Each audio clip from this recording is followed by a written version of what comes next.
Match नहीं है। TV debate में कोई नहीं तय करेगा, ना सत्ता, ना पत्रकार, ना चैनल। मैं शुरुआत मनोज यादव जी आपसे कर रहा हूं और सवाल बहुत सीधा सा है जो सुधांशु त्रिवेदी ने अपने प्रेस कॉन्फ्रेंस में पूछा है, और वो सवाल मैं आपके सामने रख रहा हूं कि क्या लालू यादव और मुलायम सिंह यादव जी ये लोग अराजकता फैला रहे थे देश में?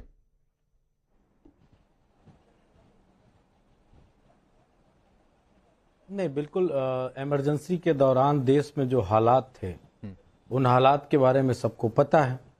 संजय राउत जी क्या कह रहे हैं, ये संजय राउत जी अपने डेफिनेशन में क्या परिभाषित करना चाहते हैं वो बताएंगे।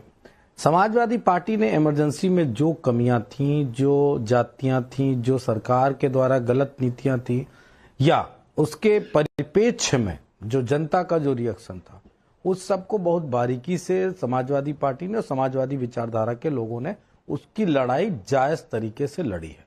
मैं सिर्फ एक सवाल बीजेपी से पूछना चाहता हूं, आप काहे के लिए अकेले ठेकेदार बने जा रहे हो इमरजेंसी की लड़ाई के?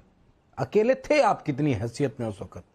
पूरा समाजवादी परिवार था, पूरे देश का समाजवादी परिवार, और सबसे बड़ी लड़ाई जो लड़ी थी इमरजेंसी वो समाजवादियों ने लड़ी थी। आप पौवा पसेरी जितने तो रहे उस वक्त गिनती में, आगे स्वाद। और अंग्रेजियत इतनी बड़ी आ रही है कि टोटल सारा अत्याचार आप ही पे हो गया था।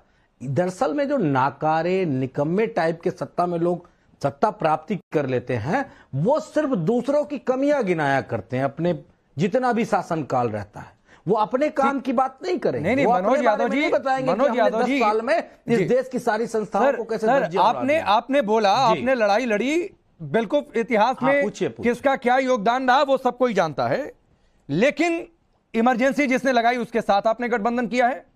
आप उस पर कुछ नहीं बोलते हैं कि इमरजेंसी लगी गलत थी, आप उनके साथ कंधों में कंधा मिलाकर चल रहे हैं। नंबर एक बात है। नंबर दो बात है, अगर आप संजय राउत के बयान के साथ नहीं है कि इमरजेंसी वक्त की जरूरत थी, अराजकता फैल गई थी इसलिए इमरजेंसी लग गया, तो आपने क्या इस बयान का खंडन किया? आपकी पार्टी का कोई बयान मुझे तो नहीं समझ में आ रहा है कि संजय राउत ने गलत बयान दिया है, हम इसके खिलाफ हैं। जवाब ले लीजिए राकेश जी, बड़े अच्छे दोनों सवाल किए, उसके लिए आपका बहुत धन्यवाद। सबसे पहले खंडन करने की बात मैं नहीं कहूंगा, खंडन करने की बात इसलिए नहीं कहूंगा, सबका हर दृष्टिकोण से देखने का एक नजरिया होता है। जिस नहीं गठबंधन के साथी है तो आप खंडन नहीं करेंगे मनोज यादव जी? माफी मांगी, पहले मेरी बात सुनिए। नहीं सर, मैं आप ही के पास हूं। मैंने शुरुआत में 1.5-2 मिनट आपको बिल्कुल इंटरप्ट किया, लेकिन क्रॉस होगा। गठबंधन में आपके साथी आप नहीं बोलेंगे, मतलब सहूलियत से नहीं बोले, सहूलियत से बोलेंगे। महाक्रॉस करिए ना। अरे महाक्रॉस नहीं, मैं महा भी क्रॉस कर दूंगा। रोक नहीं रहे हैं भैया, आप करिए, हमें तो बात पूरी कर।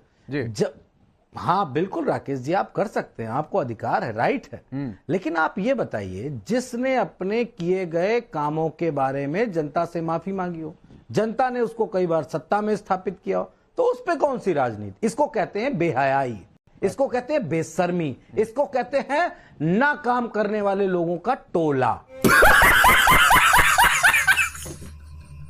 और ये बताना चाहते हैं हम कि आने वाली पीढ़ियों को कि कांग्रेस पार्टी सत्ता की लोलुपता में किस हद तक गिर सकती है।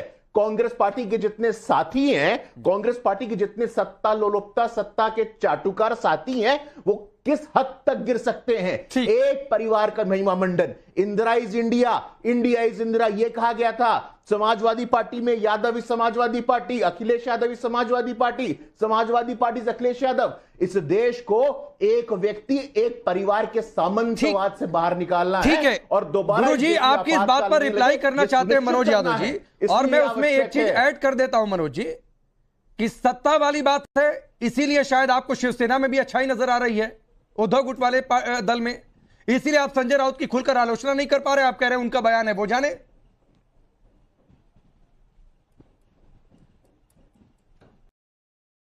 मैं गुरु प्रकाश को एक बात बिल्कुल क्लियर कट समझा दे रहा हूं, राजनीति कर रहे हैं सत्ता के लिए, मजीरा बजाने के लिए थोड़ी नहीं राजनीति करने आए। अच्छा बात नहीं है। सत्ता मिलेगी, अपनी विचारधारा का विस्तार करेंगे, इस देश के लिए काम करेंगे, सेवा करेंगे। और सत्ता के लिए मुफ्ती मोहम्मद से, उनकी बेटी से, महबूबा मुफ्ती से किसने गठबंधन किया था? सत्ता के लिए, कुछ करने के लिए। और इस देश में कौन कौन से दलों के साथ आप नागालैंड में सरकार किसके साथ बनाए? सत्ता के लिए।